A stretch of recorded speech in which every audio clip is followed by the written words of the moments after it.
बीमारी, परेशानी, जादू टोना,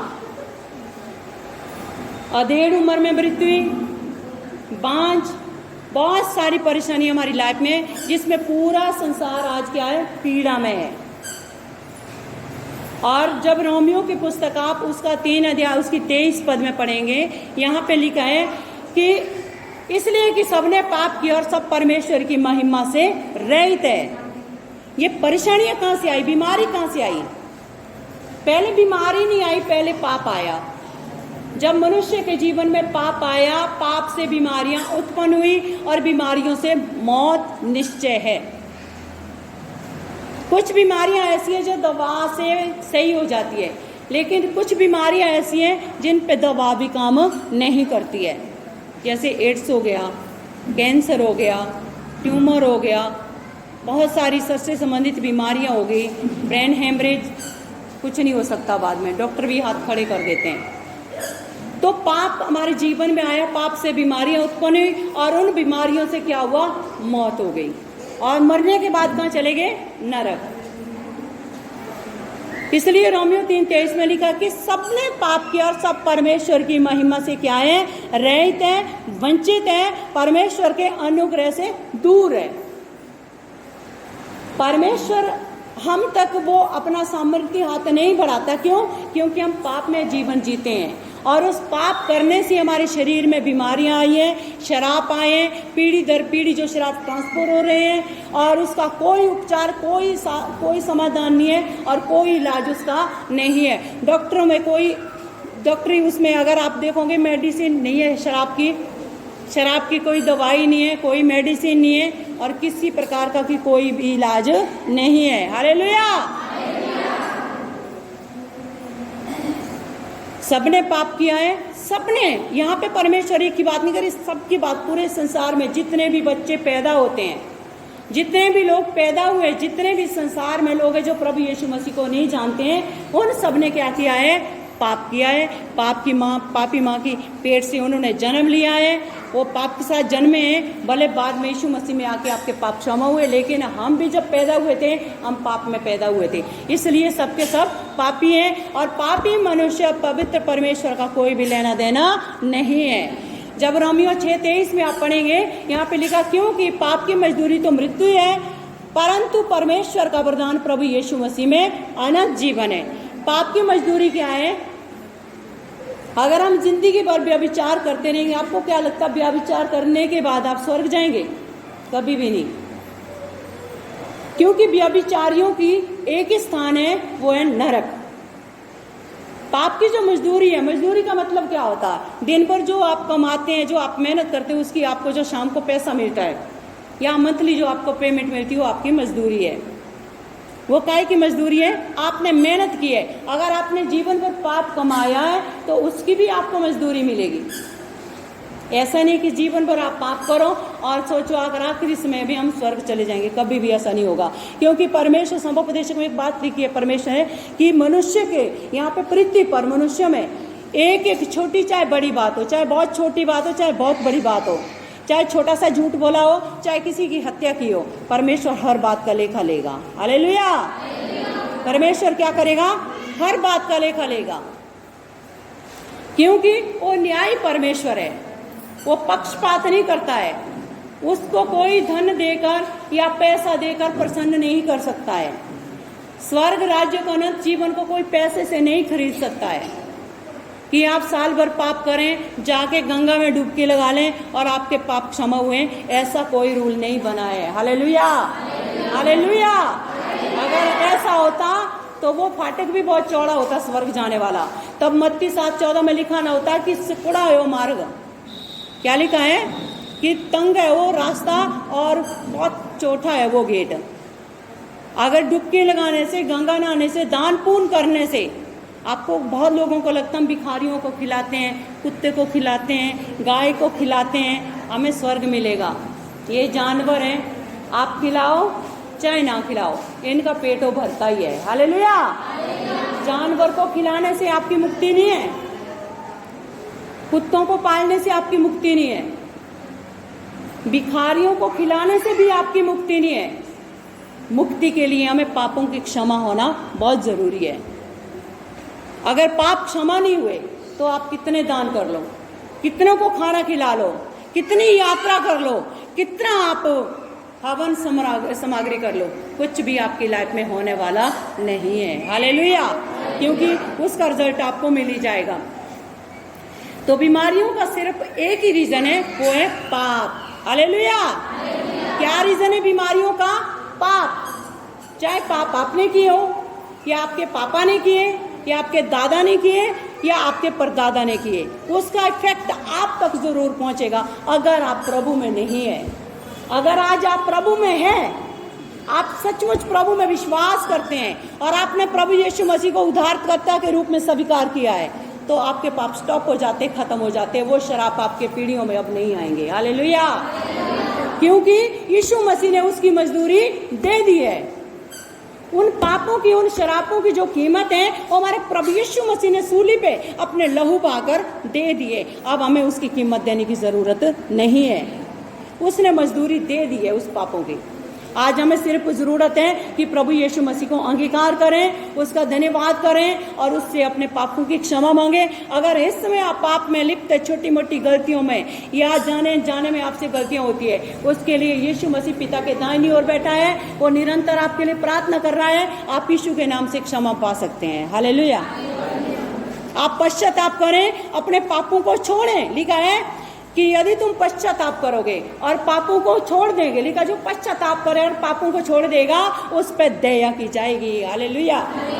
वो दयालु परमेश्वर है, वो दयावंत परमेश्वर है। वो नहीं चाहता कोई नरक जाए, वो नहीं चाहता कोई नाश हो, वो नहीं चाहता कोई दुख में रहे, वो नहीं चाहता कोई बीमारी में पड़कर मर जाए। ईश्वर हमारा जो परमेश्वर है, प्रभु यीशु मसीह है, वो चाहता हम दीर्घ आयु जिए। भजन संहिता में लिखा है कि मेरे लोगों की आयु वृक्षों के समान होगी। कैसी होगी?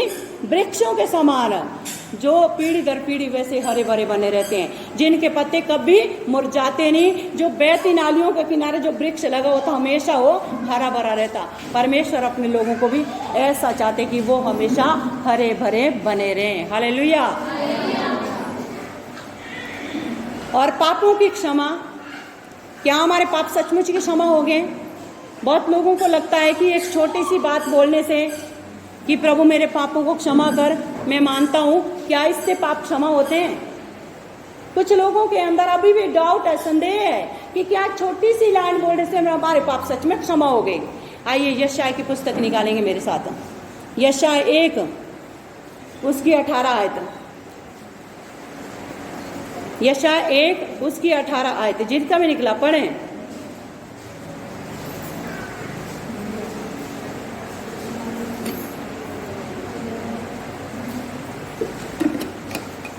जो पढ़े लिखे लोग हैं, दिलीप भैया है, मनीषा है, सुनीता सिस्टर है, बहुत सारे लोग हैं।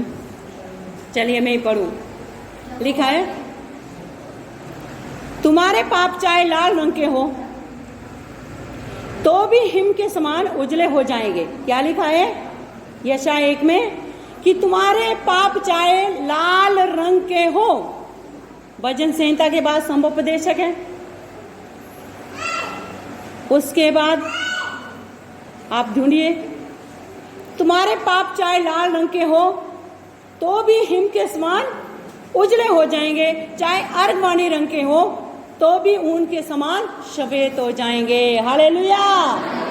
परमेश्वर कह रहा, जो भी पाप तुमने किए हैं, जो भी गलतियां तुमने किए हैं, जितने भी झूठ तुमने बोले हैं, तुमने लोगों का मर्डर किया है, तुमने लोगों को लूटा है, तुमने चोरी की है, डाका डाला है, झूठी झूठी गवाहियां दी है, झूठा झूठा दोष एक दूसरे पर लगाया है, ढोंग किया है, अपने परिवार को धोखा दिया है, अपनी बीवी को धोखा दिया है, व्यभिचार में फंसकर बीवी को धोखा दिया है। परमेश्वर कह रहा है, ये जितने भी घिनौने पाप तुमसे हुए हैं, लिखा चाहे वो लाल रंग के क्यों ना हो, चाहे आपने मर्डर क्यों ना किया हो, परमेश्वर कह रहा है तो भी मैं उसे माफ करूंगा और तुम्हारे अंदर तुम्हें ऐसा कर दूंगा जैसे क्या होता है हिम के समान। क्या होता, बर्फ कितनी सफेद होती है, देखिए आपने, लिखा कि बिल्कुल ऐसे सफेद कर दूंगा मैं उनको, तुम्हें बिल्कुल शुद्ध कर दूंगा मैं, कोई पाप का कण भी तुम्हारे अंदर नहीं रहेगा। परमेश्वर ऐसा पापों को माफ करता है। जब हम प्रभु के पास आते हैं, उसे अंगीकार करते हैं, स्वीकार करते हैं और पश्चाताप करते हैं, परमेश्वर कह रहा है तुम्हारे पाप चाहे लाल रंग के हो तो भी हिम के समान उजले किए जाएंगे, चाहे अर्गवानी रंग के क्यों ना हो ऊन के समान वो श्वेत किए जाएंगे। परमेश्वर कह रहा है तुम्हारे पापों अपराधों को मैं अपने पीठ पीछे फेंक लिए हैं और दोबारा उन्हें कभी स्मरण नहीं करूंगा। हालेलुया। वो ऐसा ईश्वर नहीं है कि आज आपके पाप क्षमा हुए और कल आपने प्रार्थना करनी छोड़ दी, आपके पाप वापस आ गए, जैसे मनुष्य करते हैं। अगर कुछ आपको दिया या आपके साथ कुछ भलाई का काम किए और अगर आपसे नाराजगी चली या लड़ाई हो गई तो आपके पास आएंगे और आपको एहसान दिखाएंगे, है ना। बहुत सारी अगर आपने किसी को कुछ दिया आप मुंह पे फेंक के आके मारेंगे, ले अपना सामान मुझे नहीं चाहिए। वो ऐसा परमेश्वर नहीं है, वो एक बार क्षमा कर देता है, फिर फ्यूचर में कभी भी आपके पापों को वो याद तक नहीं करता है। उसने कहा कि मैंने तुम्हारे पापों को अपने पेट पीछे फेंक लिया है, दोबारा स्मरण नहीं करूंगा, लेकिन नए पाप मत करना। नयों को याद रखेगा, लेकिन पहले यीशु मसीह से पहले आपने कितने पाप किए उनका वो आपसे लेखा नहीं लेगा। आज अगर आप प्रभु में रह के गलतियां करते हैं उसका लेखा आपसे जरूर लेगा, अगर आप पश्चाताप नहीं करेंगे तो। Hallelujah, hallelujah. क्योंकि वो वायदे का परमेश्वर है। भजन संहिता 103 में लिखा है कि वही तो तेरे सारे अधर्म को क्षमा करता है और सब रोगों को चंगा करता है। हालेलुया। क्या लिखा है? सारे बोले, वही तो तेरे सब अधर्मों को क्षमा करता है और सब रोगों को चंगा करता है। आमीन। वो सारे पापों अपराधों को क्षमा करने वाला परमेश्वर है। जब पाप क्षमा हो जाते हैं तो आप बीमारी से चंगाई पाते हैं। हालेलुया। लिखा कि सब रोगों को चंगा करता है, चाहे वो कैंसर हो, चाहे वो ट्यूमर हो, चाहे वो माइग्रेन हो, चाहे वो सिस्ट हो, चाहे वो कुछ भी प्रॉब्लम हो, चाहे कितनी भी भयंकर प्रॉब्लम क्यों ना हो, यीशु मसीह चंगा करने की क्षमता रखता है। वो चंगा करने की क्षमता रखता है। हालेलुया। कैसे रखता है? यशायाह 53 निकालेंगे मेरे साथ। यशायाह 53 के 4 में लिखा है कि निश्चय उसने हमारे रोगों को सह लिया और हमारे दुखों को उठा लिया। किसने? प्रभु यीशु मसीह ने। जो बीमार लोग हैं वो ध्यान से सुने और इस वचन को याद रखें। वचन जीवन कैसे काम करता है जीवन में, कैसे आप लोग चंगाई पाएंगे? जब आपको वचन याद होगा, जब आप दर्द होगा आपको और जानलेवा बीमारी होगी, डॉक्टर कह देंगे अब ना बचेगा। क्या कह देते डॉक्टर? अब नहीं बचेगा, अब तो तू बचेगी नहीं, बस जो खाना खा ले, जो पहनना है पहन ले। तो क्या करना हमें? घर पे आके क्या करना है? घुटने टेकने हैं। सब लोग ध्यान से सुने, घुटने टेकने हैं और अपनी कोठरी में जाना है, अपनी किवाड़ को बंद करना, लाइट को बंद करना और परमेश्वर की ओर देखना। आंखों को बंद करके आंसुओं के साथ प्रभु को पास आना है, अपनी बीमारी पे हाथ रखना और प्रभु से कहना, प्रभु तूने यशायाह 53 में कहा है, क्या कहा है? कि निश्चय उसने हमारे रोगों को सह लिया और हमारे दुखों को उठा लिया। क्या लिखा है?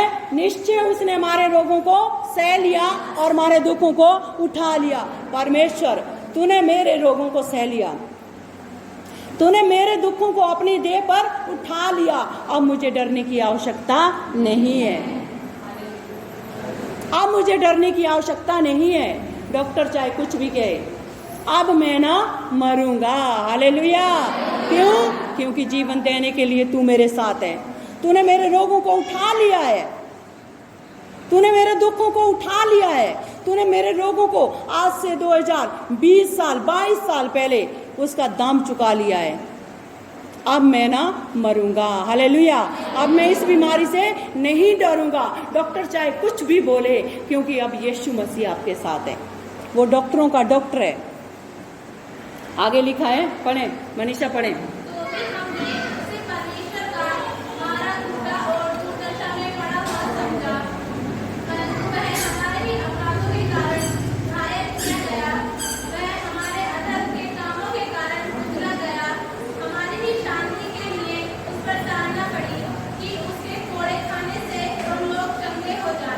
हालेलुया।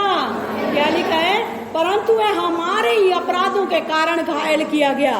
क्यों यीशु मसीह घायल हुए? क्यों यीशु मसीह की ताड़ना हुई?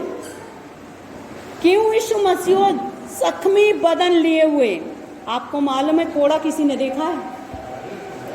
कभी सर्च करना कोड़े को, यूट्यूब में डालना कोड़े कि कोड़े से मृत्यु कैसे होती है, कोड़े कैसे लगवाए जाते हैं, तो आपको पता चलेगा कि कोड़ा कैसा होता है। लंबी संगल में बंधा होगा और ऐसा होगा, उसमें ऐसे कांटे होते हैं लोहे का, और जब वो पीठ पे किसी के पड़ता है तो जब उसको खींचते हैं तो इतना सारा मांस साथ में आता है। सोचिए, हम यीशु मसीह को यूं ही नहीं मानते। यीशु मसीह ने कोई तमाशा नहीं दिखाया था दुनिया को कि आओ मैं प्राण दे रहा हूं और फिर मैं मर के जिंदा होऊंगा। उसने कीमत चुकाई थी आपकी और मेरी। क्या लिखा है? उसने हमारे रोगों को सह लिया और हमारे दुखों को उठा लिया, तो भी हमने उसे परमेश्वर का मारा कूटा और दुर्दशा में पड़ा हुआ समझा। आज बहुत से लोग ये समझते हैं और कहते भी है, अगर इतनी शक्ति थी यीशु मसीह में, अगर इतना सामर्थ्य तुम्हारा प्रभु यीशु मसीह है, तो अपने आप को क्यों नहीं बचा पाया? तो उसकी ऐसी दुर्दशा क्यों हुई? लेकिन वो नहीं समझते, उनके पापों, उनकी अज्ञानता के कारण यीशु मसीह की ये दुर्दशा हुई। क्योंकि यीशु मसीह के बारे में लिखा है कि उसके मुंह से छल की बात तक नहीं निकली। उसने गाली के बदले गाली नहीं दी।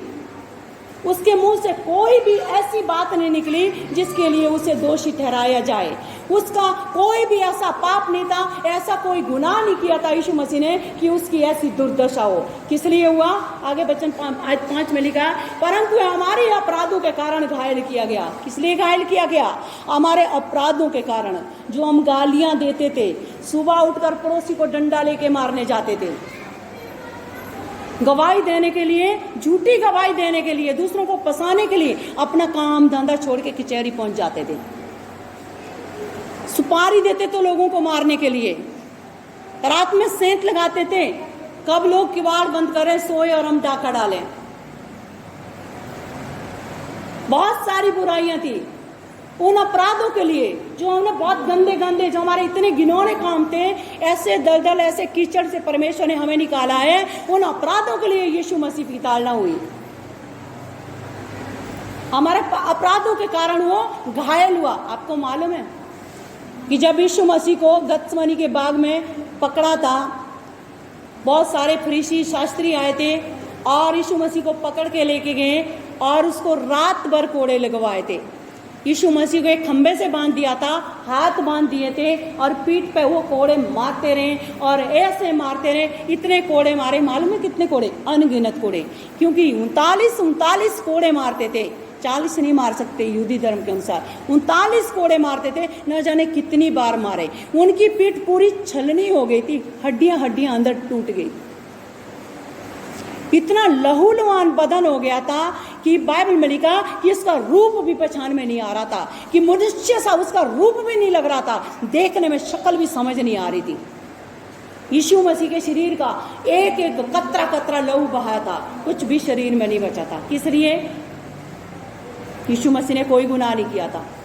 हमारे गुनाहों के लिए, हमारी शिफा के लिए, हमारी शांति के लिए, हमारे दुखों को दूर करने के लिए, परमेश्वर से हमारे मेल मिलाप कराने के लिए। आज अगर क्रिश्चियन लोग, मसीह लोग निंद्रा में सोए हैं तो ये आपकी भूल है, आपकी आलस, आपकी निंद्रा, आपकी लापरवाही आपको स्वर्ग की ओर नहीं नरक की ओर ले जाएगी। हमें क्या करना है? जागते रहना है, प्रार्थना करती रहने, प्रभु के उस कुर्बानी को हमें स्मरण रखना कि यीशु मसीह ने मेरे लिए अपना बलिदान दिया। वो यहाँ पे बैठे हर एक के लिए बलिदान हुआ है। आगे लिखा है, वो हमारे अधर्म के कामों के कारण कुचला गया। किस लिए कुचला गया? हमारे अधर्म के कामों के कारण। हालेलुया। उन घिनौने कामों के कारण यीशु मसीह को कुचला गया। हमारी शांति के लिए उस पर ताड़ना पड़ी। उसकी ताड़ना क्यों हुई थी? क्यों यीशु मसीह के मुंह पे थूका गया? क्यों पानी के बदले यीशु मसीह को सिरका पिलाया गया और उसके कपड़ों पे चिट्टियां डाली गई, उसको कांटों का ताज पहनाया गया? क्यों? ताकि हमारी शांति बनी रहे। हालेलुया। यीशु मसीह ने दाम चुकाया है। आज हम यूं ही चंगे नहीं हुए। आज हम प्रार्थना करते हैं और लोग चंगे हो जाते हैं। आज संसार भर में जितनी कलीसिया, जितने चर्च हैं, चाहे वो कैसे भी है, यीशु मसीह सारे चर्चों में काम करता है। किसी पास्टर का रोल नहीं है, किसी विश्वासी का रोल नहीं है, किसी बहन का, किसी भाई का नहीं, सिर्फ पवित्र आत्मा की सामर्थ और प्रभु यीशु मसीह का रोल है। हम यीशु मसीह के अनुग्रह से यहाँ पे बैठे हैं। यीशु ने हमें लहू द्वारा मोल खरीदा है, उसने कीमत चुकाई है, इसलिए आज हम यहाँ पे बैठे हैं। हम जो लंगड़े थे आज हम सही है, वो यीशु मसीह ने उसकी कीमत चुकाई थी। यीशु मसीह ने आपके रोगों को सह लिया था, इसलिए हम आज़ाद हुए। अब हम चोर नहीं है, अब हम गालियां नहीं देते। क्यों? क्योंकि यीशु मसीह ने उस बुराई को पहले ही हमसे दूर कर लिया था। जब हमने अंगीकार किया, शैतान छोड़ के चला गया। अब हम धर्मी जीवन जीते हैं। Hallelujah, hallelujah. अब हम कोई पाप नहीं करते। लेकिन हमारी शांति के कारण उस पर ताड़ न पड़ी कि उसके कोड़े खाने से हम लोग चंगे हो जाएं। हालेलुया। सब लोग बोले हमारी शांति के लिए उस पर ताड़ न पड़ी। सब लोग बोले हमारी शांति के लिए उस पर ताड़ न पड़ी कि उसके कोड़े खाने से हम लोग चंगे हो जाएं। उसके कोड़े खाने से हम लोग चंगे हो जाएं। जो बीमार हैं दिन भर इस वचन को बोले। अगले संडे आपको प्रार्थना करवाने की जरूरत नहीं पड़ेगी। जब आप बोलेंगे कि प्रभु तेरे कोड़े खाने से मैं चंगा हुआ, तेरे कोड़े खाने से मैं चंगा हुआ, बीमारियों में खलबली मचेगी। शैतान अंदर क्या करेगा? खलबली मचाएगा। क्योंकि आप बोलेंगे प्रभु तेरे कोड़े खाने से मैं चंगा होगा, तेरे कोड़े खाने से मैंने शिफा पाई है। कोड़े शैतान पे पड़ेंगे। जितनी बार आप दिन भर बोलोगे, शैतान छोड़ के जाएगा। वायदा है मेरा आपसे। Hallelujah, hallelujah. शैतान दो ही चीज से डरता है। एक तो उससे डरता है जो वचन में और प्रार्थना में रहता है, और दूसरा जो दिन भर हालेलुया बोलता रहता और प्रभु से कहता तेरे कोड़े खाने से मैं चंगा हुआ। शैतान उनके शरीर में, बीमारी उनके शरीर में कभी नहीं रह सकती। इसलिए मैं आप लोगों से कहती हूँ वचन पे ध्यान दो, सुनो, आओ चर्च में आओ, संडे को आओ। घर पे आपको फोन पे नहीं समझा सकते हम। जो रेगुलर आने वाले लोग हैं वो कभी दुआ नहीं कराते। ताज्जुब की बातें हैं। क्यों? क्योंकि परमेश्वर को जान चुके हैं, उसके अनुग्रह को उन्होंने पा लिया है। वो समझ गए कि परमेश्वर शिफा देने वाला, परमेश्वर हमारा उद्धार करता है, वो निरंतर हमारे जीवन में रहता है। वो समझ गए कि मांगने से पहले यीशु मसीह को पता है कि हमारी क्या आवश्यकता। अपने लिए हम प्रार्थना नहीं कर पाते, परमेश्वर हमें यूं ही चंगा कर देता है। हालेलुया। क्यों? क्योंकि हम दूसरों के लिए करते हैं। प्रभु को पता है इनकी अपनी भी आवश्यकता है, वो ऐसे ही कामों को निपटा देता है। इसलिए प्रार्थना करनी सीखें। और जो बीमार है एक ही बात बोले दिन भर, प्रभु तेरे कोड़े खाने से मैंने चंगाई पाई है, तेरे कोड़े खाने से मैं चंगा हुआ। बोलते रहें। एक सप्ताह बाद आज के दिन मेरी गारंटी है, चैलेंज देती हूँ मैं आपको, आप यहाँ पे टेस्टिमनी दोगे। हालेलुया। आप गवाही दोगे यहाँ पे। याकूब की पत्री निकालेंगे मेरे साथ, उसका 5 अध्याय निकालेंगे। सब लोग ध्यान से सुनेंगे।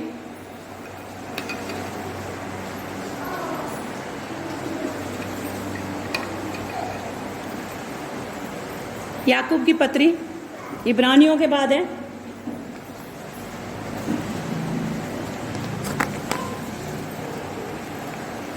उसका 5 अध्याय निकालेंगे।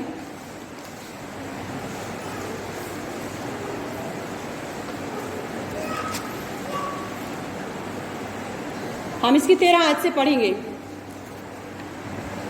यहाँ पे लिखा है, यदि तुम में कोई दुखी हो तो वह प्रार्थना करे, यदि आनंदित हो तो वह स्तुति के भजन गाएं। हालेलुया। क्या लिखा है? यदि तुम में कोई दुखी हो,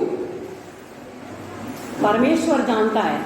यीशु मसीह को पता था कि कितने लोग बीमार, दुखी, परेशानियां पे आएंगे।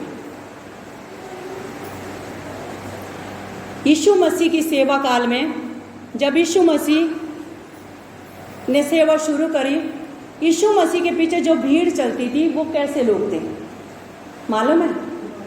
वो बीमार, परेशान, दुष्ट आत्मा से ग्रस्त, गरीब, जिनका कोई नहीं था, जगत के ठुकराए हुए लोग थे। वो भीड़, वो बेसहारा, वो व्याकुल परेशान लोग यीशु मसीह के साथ चलते थे, यीशु मसीह के पीछे पीछे चलते थे। और यीशु मसीह की सेवा का ये पहला काम था।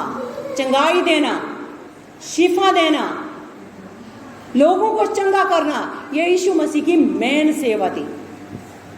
और यीशु मसीह चाहते हैं कि हम भी ऐसी सेवा करें। ये सेवा सिर्फ मेरी नहीं है, ये आप सबकी है। आप सब लोग बीमारों के लिए दुआ कर सकते हैं, परेशान लोगों के पास जा सकते हैं, उनको सुसमाचार सुना सकते हैं ताकि वो भी प्रभु को जाने। यहाँ पे लिखा है कि यदि कोई दुखी है वह प्रार्थना करें। क्या लिखा है? जो दुखी है, बीमार है, परेशान है, वो प्रार्थना करें, प्रभु से अपनी बात बताएं कि परमेश्वर मुझ पर अनुग्रह कर, मेरी ये परेशानी है, इस परेशानी को दूर कर, मेरे दुखों को दूर कर, मुझे आशीष दे, मुझे बल दे, सामर्थ दे, हिम्मत दे, पवित्र आत्मा के दानों वरदानों से भर और इस बीमारी से आजाद कर। और लिखा है जो आनंदित है उनके लिए लिखा है वो प्रभु की स्तुति करें और भजन गाएं, आराधना करें। हालेलुया, हालेलुया, मगन होकर के, ताकि परमेश्वर और भी उमड़े, और भी परमेश्वर उठे, और भी सामर्थ से आप भरो। आपका जो प्याला है वो उमड़ता रहे, हमेशा उमड़ता रहे, वो एक सोता बन जाए। और आगे लिखा है यदि तुम में कोई रोगी है तो कलीसिया के प्राचीनों को बुलाएं और वे प्रभु के नाम से उस पर तेल मलकर उसके लिए प्रार्थना करें, और विश्वास की प्रार्थना के द्वारा रोगी बच जाएगा और प्रभु उसको उठाकर खड़ा करेगा। यदि उसने पाप भी किए हैं तो उनको भी क्षमा की जाएगी। Hallelujah, hallelujah. क्या लिखा है? यदि कोई कलीसिया में हमारे बीच में कोई बीमार है, यदि कोई बीमार है हमारे बीच में, लिखा है वो कलीसिया के प्राचीनों को बुलाएं और वे उस पर तेल मलेंगे और विश्वास की प्रार्थना के द्वारा रोगी बच जाएगा। चाहे कैंसर हो, चाहे जानलेवा बीमारी हो, चाहे डॉक्टर ने बोला कि 8 दिन जिएंगे आप। क्या लिखा है यहाँ पे? वो कलीसिया के प्राचीनों को बुलाएं और वो उस पर तेल मलेंगे और विश्वास की प्रार्थना के द्वारा रोगी बच जाएगा। हालेलुया। ये वचन है और ये वचन काम करता है। इसलिए हम बहुत सारे लोगों को दुआ करते हैं और उन पे तेल लगाते हैं। बहनें, हमारे बीच में प्राचीन का मतलब होता है कलीसिया में सामर्थ्य प्रार्थना करने वाले पुराने लोग जो मेरे साथ संगति करते हैं, उनमें मैं हूँ। बहनें, उनके लिए लिखा क्यों? प्रार्थना करेंगे और विश्वास की प्रार्थना के द्वारा रोगी बच जाएगा। और लिखा यदि उसने पाप भी किए हैं तो वो भी क्षमा हो जाएंगे। हालेलुया। इसलिए लिखा है कि इसलिए तुम आपस में एक दूसरे के सामने अपने अपने पापों को मान लो और एक दूसरे के लिए प्रार्थना करो जिससे चंगे हो जाओ। धर्मी जन की प्रार्थना के प्रभाव से बहुत कुछ हो सकता है। Hallelujah, hallelujah. क्या लिखा है? धर्मी जन की प्रार्थना के प्रभाव से बहुत कुछ हो सकता है। इसलिए हमें निरंतर एक दूसरे के लिए प्रार्थना करनी है। बच्चे लोग शांति से बैठे, सब लोग शांति से बैठे। जब हम एक दूसरे के लिए प्रार्थना करेंगे तब परमेश्वर क्या करेगा? हमारी प्रार्थना के द्वारा बचाएगा और बच जाएंगे लोग। Hallelujah, hallelujah, hallelujah. लास्ट में मेरे साथ एक वचन निकालेंगे मरकुस की पत्री। आपको मालूम है कि बड़े बड़े चमत्कार लाइफ में कैसे होते हैं? कैसे बड़े चमत्कार होते हैं? मैं अपना एक्सपीरियंस आपको बताती हूँ। कैसे एक ब्लड कैंसर वाला रोगी बच जाता है, कैसे एक कैंसर वाला दीर्घायु जीता है, कैसे आपका जो कर्जा है वो 1 महीने के अंदर खत्म हो जाता है, कैसे आपकी परेशानी दूर जाती है। मालूम है? किसको मालूम है कैसे जाती है परेशानियां? बाइबल में उत्पत्ति से लेकर प्रकाशित वाक्य तक सब लोग इसको जानते थे। पौलुस जानता था, याकूब जानता था, अब्राहम जानता था, पतरस जानते थे, बहुत सारे लोग जानते थे, दाऊद जानता था, सब जानते थे। आज कलीसिया नहीं जानती। आपको मालूम है प्रेरितों के काम 16 के 25 में लिखा है कि जब पौलुस और सीलास बंदीगिरी में थे, कहाँ थे? बंदीगिरी में थे, जेल में डाले थे, उनके हाथ पैर बांध लिए गए थे, उनके हाथों को बांध दिया था और उनके पैरों को क्या किया था? तख्त में ठोंक दिए थे उनके पैर, ताकि वो भागे ना। कीलों से ताकत में उनके पैरों को ठोंक दिया था और हाथों को जंजीरों से बांध दिया और उन्हें जेल में डाल दिया था। और वहां पे एक बात लिखिए, घर जाके आप पढ़ना, प्रेरितों के काम 16 के 25 में 16 अध्याय पूरा पढ़ना। वहां पे एक बात लिखी है कि आधी रात को पौलुस और सीलास आराधना कर रहे थे। क्या कर रहे थे? आराधना कर रहे थे। जिनके पैरों से खून बह रहा हो और उन पे बेंत मारे गए थे, उससे पहले बहुत सारे बेंत बहुत मारा गया था, उनके पैरों से खून टपक रहा था, हाथ जकड़े पड़े थे और वो जख्मी थे। और वो आधी रात को क्या कर रहे थे? गाना गा रहे थे, आराधना कर रहे थे, प्रभु की स्तुति कर रहे थे। क्या अगर आप में से किसी को ऐसा डाला जाए, आप करेंगे? पूरी रात कोसेंगे, प्रभु ने देखा नहीं, मैं चर्च जाता था, दान देता था, दसमस देता था, उपवास करता था, फिर भी प्रभु ने मुझ पर दया नहीं की। हमारे पास से बहुत से लोग कोसेंगे।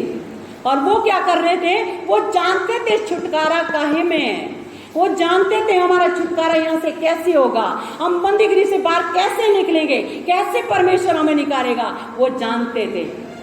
तो वो रात को सोए नहीं, उन्होंने आराधना करनी शुरू कर दी। और जब वो आराधना कर रहे थे तब एक बहुत तगड़ा भूकंप आया और जेल की नींव में दीवारें हिल गई और उनके किवाड़ जो है वो खुल गए। हालेलुया, खुल गए, जेल के सारे दरवाजे खुल गए और उनकी जंजीरें क्या होगी? टुकड़े टुकड़े हो गई और पैर भी निकल गए। हालेलुया।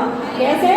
परमेश्वर ने अपना एक स्वर्गदूत भेजा था, एक स्वर्गदूत भेजा था। स्वर्गदूत में इतनी सामर्थ होती है, जब आप प्रार्थना करेंगे तब आपको एक्सपीरियंस होगा। एक बार मैं, बहुत साल पहले की बात है, 7-8 साल हो गए, बच्चों को सुला के मैं प्रार्थना कर रही थी। मैं अक्सर रात में प्रार्थना करती हूँ, आज भी मैंने पूरी रात करी है। आज मैं सोई नहीं, सुबह मुझे नींद आ रही थी, 6 बजे से सोई थी मैं, 7 बजे तक फिर उठी। पूरी रात मैं अक्सर करती हूँ रात की प्रार्थना। और हमारे बीच में 2-4 बहनें हैं जिनको रात की प्रार्थना का अब स्वाद चख लिया उन्होंने। वो मुझे फोन करती है कब रात की प्रेयर होती है। जो रात की प्रेयर करना सीख गया है वो कभी पीछे मुड़ के नहीं देखेगा, बहुत बड़ी बड़ी आशीषें पाएगा।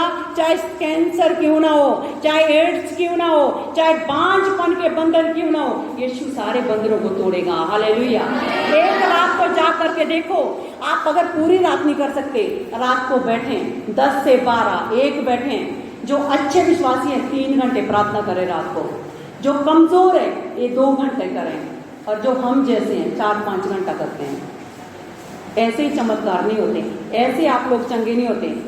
और वो क्रिश्चियन, ऐसे विश्वासी परमेश्वर होने चाहिए कि रात को 9 बजे सोएं और सुबह 9 बजे उठें। यहाँ पे बहुत सारे लोग ऐसे होंगे, रात को 9 बजे सोते हैं, सुबह 6-7 बजे आराम से उठते हैं, 5 मिनट धन्यवाद किया और अपना काम शुरू किया। इसलिए छींक आई, प्रार्थना करी, फिर गवाहियां देते, हाँ थोड़ी सी छींकें आई थी, मैंने प्रार्थना करी, सही होगी, इसलिए बड़ी गवाही नहीं आपकी बनती। बड़ा काम तो परमेश्वर बड़े सेक्रीफाइस के बाद करेगा ना। पौलुस और सीलास जिनके हाथों में जंजीरें थी, पैरों से खून निकल रहा था, वो बजा रहे थे, अपने गा रहे थे। वो जानते थे छुटकारा किसमें? आराधना में। वो जानते हैं रात की प्रार्थना अगर हमने नहीं की, कल भी हम इसी बंदीगिरी में रहेंगे, कल भी हम इसी जेल में पड़े रहेंगे, हो सकता और इल्जाम हम पे लगाए जाएं। याकूब के बारे में आपको मालूम है, याकूब ने अपने भाई से धोखा किया था और छोड़ के अपने मामा के यहाँ चला गया था। और वहाँ बहुत साल रहने के बाद जब उसके बच्चे हो गए, 11 लड़के उसके पैदा हो गए, तो परमेश्वर ने कहा अब अपने ससुर के घर को छोड़ और अपने देश में चला जा। और वो चला गया। जब अपने भाई के पास अपने देश में पहुंचने वाला था तो उसने आगे भेदिए को भेजा, अपने नौकरों को भेजा एसाव के पास कि जाके बच्चे को बैठा लो, जाके मेरे भाई से कहो कि तेरा जो भाई है याकूब, ये लिखा कि हे मेरे प्रभु, तेरे अनुग्रह की दृष्टि तेरे भाई पे हो।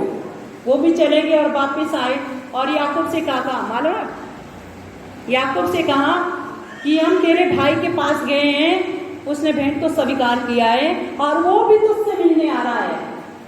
एसाव के बारे में लिखा है कि वो भी तुझसे मिलने आ रहा है और साथ में 400 पुरुषों को लेकर आ रहा है। कितने? 400 आदिमों को लेकर जो ताकतवर शक्तिशाली लड़ने वाले। अगर आप किसी के घर जाते हैं, किसी से मिलने जाते हैं, कितने लोगों को लेके जाते हैं? जाएंगे किसी को लोगों को लेके? कब जाएंगे लोगों को लेके? जब आपने लड़ाई करनी हो, जब आपने किसी पे हमला बोलना हो, तब आप लोगों को लेके जाएंगे, 10, 20, 50 कितने भी लोगों को। अगर आपने किसी से मेल मिलाप करना है तो आप अकेले चले जाएंगे, हो सकता है एक आध बच्चा चला जाए आपके साथ। तो एसाव आया था याकूब को मारने के लिए, क्योंकि उसने धोखा दिया था। याकूब का नाम ही है बाइबल में, याकूब का मीनिंग होता है धोखा देना। और जब याकूब को पता चला कि वो मुझसे लड़ने आए, वो तो मुझे मार डालेगा, तो उसने अपने बच्चों को, बीबियों को, नौकरों को, अपनी संपत्ति को, गाय बैलों को दल दल करके अलग अलग दल बनाए और अलग अलग भेजे, और खुद वो लास्ट में वहीं पे रहा। और बाइबल में लिखा है उत्पत्ति 32 में जब आप पढ़ेंगे कि पूरी रात भर उसने प्रार्थना करी। क्या लिखा है? पूरी रात याकूब बिल्कुल अकेला पीछे रहा। वो जानता था कि अगर मैं इनके साथ गया और ये आपने मुझ पे अटैक किया, मैं मारा जाऊंगा, मेरे बच्चे मारे जाएंगे, बहुत कुछ होगा। वो जानता था छुटकारा किसमें? प्रार्थना में, कि अब कौन बचाएगा? अब सिर्फ परमेश्वर बचाएगा। इसलिए वो पीछे रह गया और पूरी रात प्रार्थना करी। वहां पे एक बात लिखी है कि पूरी रात याकूब ने परमेश्वर से युद्ध किया।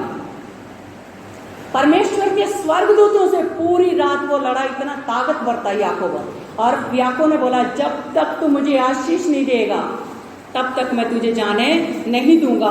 क्या याकूब के पास किसी चीज की कमी थी? ना धन की कमी थी, ना संपत्ति की। 2 बीबियां थी, 11 बच्चे थे, धन संपत्ति अनगिनत थी उसके पास, बेशुमार दौलत थी। उसको आशीष की जरूरत नहीं थी। आशीष का मतलब था कि जब तक तू मुझे आशीष न दे, मेरे भाई से मुझे बचा न ले, मैं तुझे जाने नहीं दूंगा। हालेलुया। तब उसने कहा कि आज से तेरा नाम याकूब नहीं, इस्राएल होगा। इस्राएल का मतलब क्या होता है? शुद्ध मन वाला। परमेश्वर ने नाम बदल दिया। कई बार नाम में भी गड़बड़ होती है। हम पहले जब प्रभु में नहीं थे, आरती, पूजा, लक्ष्मी, बड़े अच्छे नाम लगते थे। आप जब प्रभु में आए, अब आरती खेलने लगे हैं, अब पूजा खेलती है। क्यों? हमने नाम ही ऐसे रखे हैं। तो नाम में भी प्रॉब्लम होती है। तो जब याकूब का नाम बदला, उसने कहा अब से तेरा नाम इस्राएल होगा, और स्वर्गदूत उसे छोड़ के चला गया। और एसाव का मन परमेश्वर ने बदला और एसाव ने उससे मेल मिलाप किया और दोनों भाई मिलकर रहे। Hallelujah, hallelujah. कुछ नहीं गिरा। हालेलुया। तो यहाँ पे हम लास्ट में एक वचन देखेंगे कि यीशु मसीह यरीहो में आया। आज जब वह और उसके चेले, वहां पर एक बड़ी भीड़ यरीहो से निकली थी, तब तिमाई का पुत्र बर्तिमाई, एक अंधा भिखारी, सड़क के किनारे बैठा हुआ था। क्या लिखा है? यरीहो में यीशु मसीह यरीहो से निकले और वहां पर तिमाई का पुत्र बर्तिमाई, जो बचपन से अंधा था। क्या था? जो सब लोग ध्यान से सुने, लास्ट में बचने, अब आप सब लोग जाएंगे। वहां पे लिखा कि तिमाई का पुत्र बर्तिमाई, जो एक अंधा भिखारी था, सड़क के किनारे बैठा भीख मांगा करता था। और यीशु मसीह के बारे में उसने कुछ सुना था कि ऐसा ऐसा एक परमेश्वर का नबी है, परमेश्वर की ओर से आए हुआ एक दूत है, परमेश्वर का जन है, जिसके छूने से लोग चंगे हो जाते हैं। और वह यह सुनकर कि यीशु नासरी पुकार कर कहने लगा कि हे दाऊद की संतान, मुझ पर दया कर। बहुतों ने उसे डांटा कि चुप रहे, पर वह और भी पुकारने लगा कि हे दाऊद की संतान, मुझ पर दया कर। तब यीशु ने ठहर कर कहा, उसे बुलाओ। और लोगों ने उसे अंधे को बुलाकर उससे कहा, ढाढ़स बांध, उठ, वह तुझे बुलाता है। यहाँ पे एक बात ध्यान से सुनना। वह अपना कपड़ा फेंककर शीघ्र उठा और यीशु के पास गया। इस पर यीशु ने उससे कहा, तू क्या चाहता कि मैं तेरे लिए करूं? अंधे ने उससे कहा, हे रबी, यह कि मैं देखने लगूं। यीशु ने उससे कहा, चला जा, तेरे विश्वास ने तुझे चंगा कर दिया है। वह तुरंत देखने लगा और मार्ग में उसके पीछे हो लिया। हालेलुया। यहाँ पे एक अंधा भिखारी, जो बचपन से अंधा है, जो देख नहीं सकता है, जिसके कभी दुनिया नहीं देखी है। एक बार यीशु मसीह वहां से गुजर रहे थे, भीड़ यीशु मसीह के साथ चल रही थी और बहुत शोर हो रहा था, और शोर को सुन करके वो पूछने लगा कि यहाँ पे क्या हो रहा है, क्यों इतना शोर है। तब लोगों ने बताया कि यीशु नासरी यहाँ से जा रहा है। जब उसने ये बात सुनी कि यीशु नासरी यहाँ से जा रहा है, वो जोर से पुकार करने लगा, वो जोर से चिल्लाने लगा। क्या बोलने लगा कि ये दाऊद की संतान मुझ पर दया कर। हालेलुया।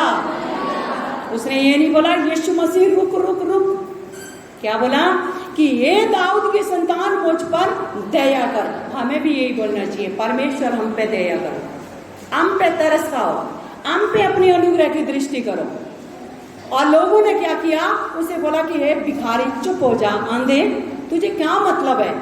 लेकिन उसने लोगों की नहीं सुनी और भी जोर से चिल्लाया। आज आपको भी बहुत सारे लोग ऐसे चुप कराएंगे, बहुत सारे लोग आपको रोकेंगे। जब आप यीशु मसीह का नाम लेंगे, सुसमाचार सुनाएंगे, घर जाएंगे, शांति आएगी, अच्छा घर बनेगा और आप बहुत अच्छे होने लगेंगे, अच्छा खा पी रहे होंगे, बीमारी से छुटकारा पाएंगे, तब लोग आपको रोकेंगे, नहीं चर्च नहीं जाना। वहाँ पे क्या होता है, वहाँ धर्म बदला जाता है, वहाँ पे ईसाई होते हैं, वहाँ पे ये होता है। तब लोग तरह तरह की बातें करेंगे, लंगड़े भिखारी की तरह लोग आपकी आवाज को दबाएंगे, आपको आने नहीं देंगे। लेकिन वर्तमान की तरह किसी की परवाह मत करना। हालेलुया। उसने लोगों की परवाह नहीं की, वो और भी जोर से चिल्लाया, और भी जोर जोर से यीशु मसीह की पुकारने लगा कि ये दाऊद की संतान मुझ पे दया कर। और यीशु मसीह ने क्या किया, रुके और लोगों से कहा कि इसको मेरे पास आने दो, रोको मत इसे। और यीशु मसीह ने उससे पूछा, जब लोगों ने कहा कि जा तुझे बुलाता है, वो फट से उठा और अपना कपड़ा, जो कटोरा था, जो कपड़ा था उसका, जो सोने का रात को ओढ़ता था, जिस कपड़े पे वो बैठता था, जिस कटोरे में वो भीख मांगता था, उसने वहीं फेंक दिया और दौड़ के यीशु मसीह के पास चला गया। हालेलुया। क्या आप लोगों ने वो कपड़ा फेंका? क्या आप लोगों ने वो कटोरा फेंका? हम भिखारी नहीं थे, हम अंधे नहीं थे, लेकिन संसार की जीवन हम जीते थे, अंधकार से हम निकले हैं। हम भी बहुत ऐसे काम करते थे जो परमेश्वर को पसंद नहीं है। क्या हमने वो काम छोड़े? कहीं ऐसा तो नहीं है हम चर्च में बैठे हैं, उन पे पर्दा डाल के आए हैं, बोले अगर यीशु मसीह ना सुने फिर आके स्टार्ट करेंगे, है ना? सही कह रही हो? पर्दा डाला है, कुछ नहीं हिला, जो चीज जहां थी, जो पिक्चर जहां लगी थी, जो स्टैचू जहां था, वो वहीं पे है, सिर्फ शरीर से उतार के रखा। एक बहन यहाँ पे आई थी 1 महीना पहले, शायद 1.5 महीने पहले, उसकी दोनों किडनियां फेल थी, इन्फेक्शन हो गया था, पैर सूजे पड़े, अभी शादी भी नहीं हुई है। और लास्ट में प्रेयर करवाने के लिए मेरे पास आई, इधर ताबीज, इधर ताबीज, इधर ताबीज, चारों साइड से बंधी पड़ी थी। तो मैंने कहा ठीक है, आप विश्वास करें, मैं आपके लिए दुआ करूंगी, प्रभु आपको चंगा करेगा, ये सारी चीजें उतारो। तो वो मुझसे एक बात कह रही है कि ये मैंने वहां से बनवाया, ये मैंने वहां से बनवाया, क्या आप ऐसे ही प्रार्थना नहीं करेंगे? मैंने कहा नहीं, ऐसे मैं कभी प्रार्थना नहीं करूंगी। क्यों? मैं अपने प्रभु की बेइज्जती नहीं करवाती। और दूसरा, अगर मैंने कर भी ली, उस प्रार्थना का असर आप पे नहीं होगा, तो मैंने इन्हें उतार के बाहर फेंक दीजिए। उसकी बहन ने कही उतार उतार, तू सही हो जा। उन्होंने उतारा और लेके गए। मैंने कहा लाइए मैं फेंकती हूँ, ये भाई फेंकेगी, बहन फेंकेगी, नहीं, संभाल के लेके गए। क्यों? उन्हें ये था कि अगर यहाँ से सही ना हुई फिर से बांधेंगे, कभी रात बरात में प्रॉब्लम होगी, ताबीज तो काम आएंगे, जबकि उनका असर कुछ नहीं होता। आप सब लोग लुट लुट के आए हैं, तांत्रिकों ने आपको खूब लुटा है और कुछ नहीं हुआ, फिर भी लोगों का विश्वास बना हुआ है। तो वर्तमाई ने क्या किया था? जो भीख मांगने वाला कटोरा, जो कपड़ा था, वो फेंक दिया, क्योंकि उसे विश्वास था अब मुझे इसकी जरूरत नहीं पड़ेगी। अब जो जीवन देने वाला प्रभु यीशु मसीह है, वो मेरी आंखों को खोलेगा और मैं देखूंगा, मैं कमाने योग्य बनूंगा और मुझे दोबारा भिखारी होकर भीख नहीं मांगनी पड़ेगी। हालेलुया। तब परमेश्वर काम करता है। अगर आप सोचो कि हम चर्च जा रहे हैं, हाँ काम कर रहा है प्रभु, धीरे धीरे कर रहा है, दिख रहा है, कर रहा है, लेकिन पर्दे अभी भी आपके लगे हैं घर में, अभी भी वो चीजें वहीं पे हैं, तो ये धीरे धीरे भी करना वो बंद कर देगा। क्योंकि यीशु मसीह ने बोला है, देखिए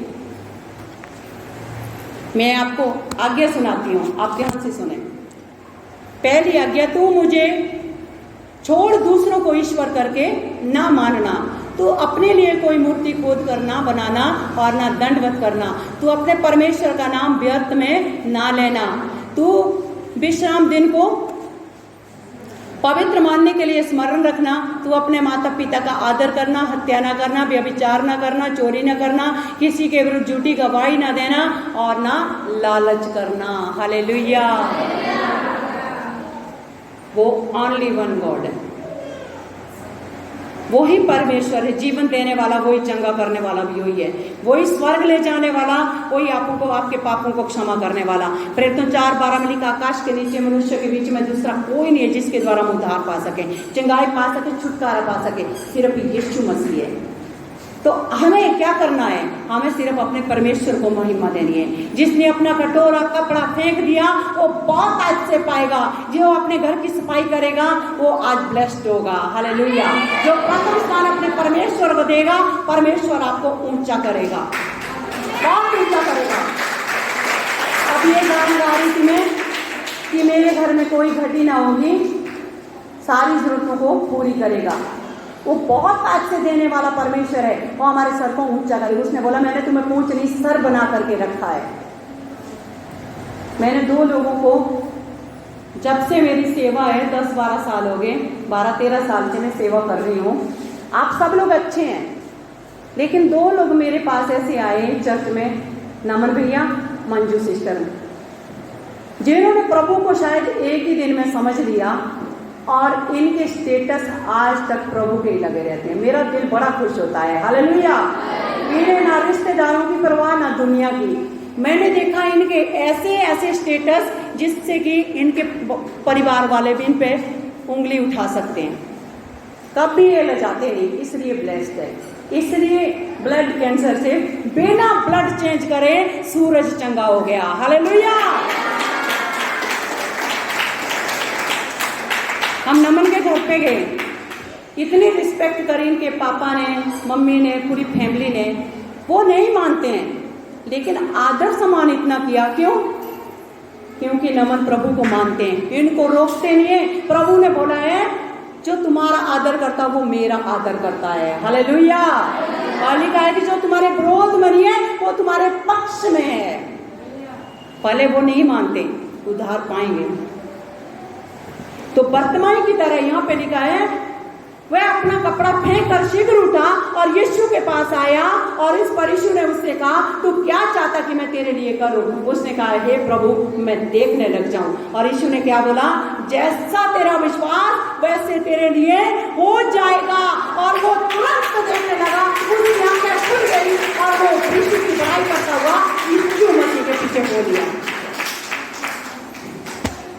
वो अपने घर नहीं गया, वो जो भिखारी थे उनके पास आके नहीं गया, कितने दिन तुमने मेरी सेवा की है, मुझे पकड़ पकड़ के बैठाला है, चलाया है और तुमने बहुत साथ दिया है। वो उनके पास नहीं गया। जिसने जीवन दिया, जिसने यीशु मसीह की आंखें खोली, वो यीशु मसीह के पीछे हो लिया। हालेलुया। हालेलुया। लकवा का बीमार यीशु मसीह के पास लेके आए थे, भीड़ के कारण वो यीशु के पास उसे नहीं ला पाए, क्योंकि बाहर बहुत भीड़ थी। उन्होंने क्या करा, छत पे चढ़े, खपरेल को फाड़ा और उसको खाट पे